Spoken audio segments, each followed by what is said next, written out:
அல்லாஹ்வும் அல்லாஹ்வுடைய தூதருக்கு அப்புறம் நீங்க ரொம்ப இரக்கம் வைக்க வேண்டியது உங்க உம்மாவோட, அப்புறம் உங்க வாப்பாவோட.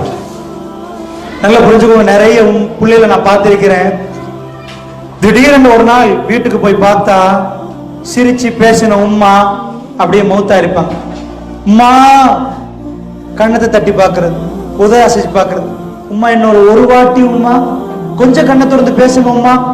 வளமே அடுப்பங்கரையில வேலை செய்யற உம்மா இன்றைக்கு அடுப்பங்கரையில இல்ல. நல்லா புரிஞ்சுக்கோங்க. அன்றைக்கு போய் சில பேர் என்ன பண்றாங்கன்னா அழ ஆரம்பிக்கிறாங்க.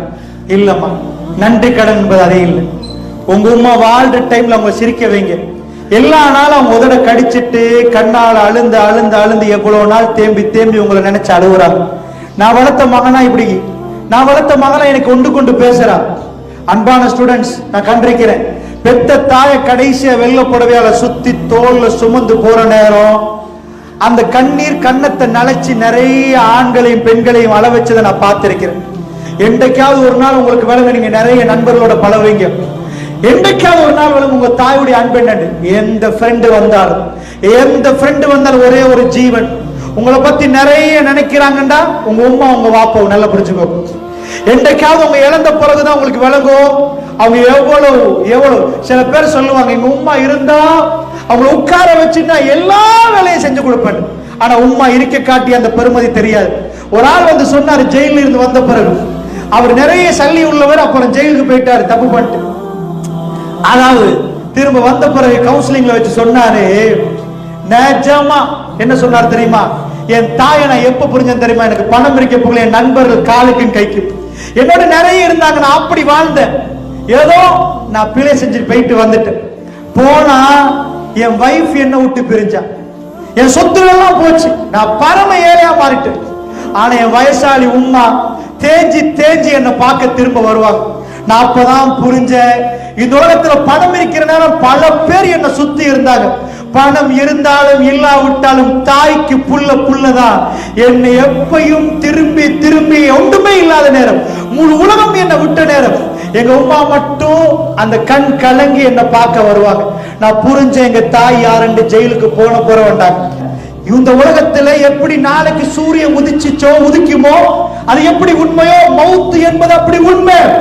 ஒரு நாள் இல்லாவிட்டால் ஒரு நாள் வெள்ள புடவையோட உங்க வீட்டு வாசல்ல வெள்ள புடவையில உங்க உமாவை சுத்தி வச்சு நீங்க கண்ணத்தை தட்டி உதட அசைச்சு கண்ணை திறந்து பாருங்கம்மா, உங்க புள்ள நான்மா என்னோட பேசுங்கம்மா. நீங்க துடிக்க துடிக்க பேசினாலும் உங்களோட எந்த பேச்சையும் பேசாம உங்களை திரும்பி பார்க்காம உங்க உமா ஒரு பயணம் போவாங்க. அந்த நாள்ல நீங்க அழுது வேலை இல்லை. அதுக்கு முன்னாடி நீங்க நினைங்க, 11 ஆண்டு காலமா, 8 ஆண்டு காலமா, 9 ஆண்டு காலமா உங்களுக்கு உடுப்பு துவைச்சு தந்தது உங்க உம்மா. உங்களுக்கு சாப்பாடு தீர்த்த விட்டு மிஞ்ச சாப்பாடுல அவங்க சாப்பிட்டுட்டு போதும் என்று சொன்னது உங்க உம்மா உங்க அப்பாவும். நல்லா புரிஞ்சுக்கோங்க, அவங்களுக்கு நன்றி கடன் பட்டிருக்கீங்க, துரோகத்தை செய்யாதீங்க.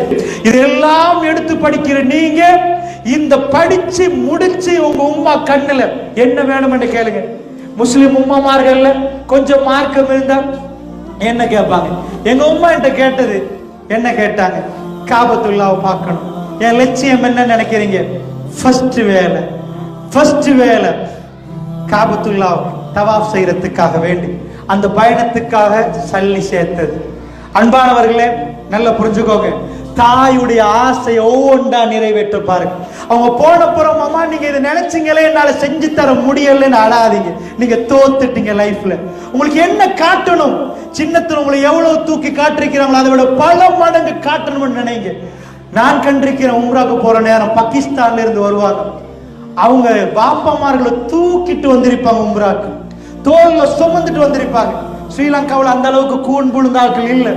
நான் பார்த்திருக்கிறேன், பாப்பா அவரை தூக்கி இருப்பாங்க சின்னத்துல, பாப்பாவை தோல்ல சுமந்துட்டு வந்து அல்லாஹ்வுடைய ஆலயம் காபத்துல்லாவை தவாப் பண்ணி, மகன் அவரை தூக்கி வச்சுட்டு வயோதிப நிலைமையில அவரை பார்த்துட்டு அவரை தோல்ல சுமந்துட்டு அந்த மாதிரி செஞ்சதை நான் பார்த்திருக்கிறேன். ஜனாசாக்கு போன பிறகு அழுந்த குடும்பங்களை நிறைய பார்த்திருக்கிறேன். இல்லை, அவங்கள வழி அனுப்புற நேரம், நான் உங்களுக்கு அது செய்யலையம்மா, இது செய்யலையம்மா, நீங்க இப்படி எல்லாம் என்கிட்ட கேட்டீங்களேம்மா, அன்றைக்கு நான் இப்படி உங்களை மனசை நோவடிச்சுட்டேன்னுமா. இல்லை, தாயை பார்த்து சீ என்று ஒரு வார்த்தை சொல்லிடாதீங்க.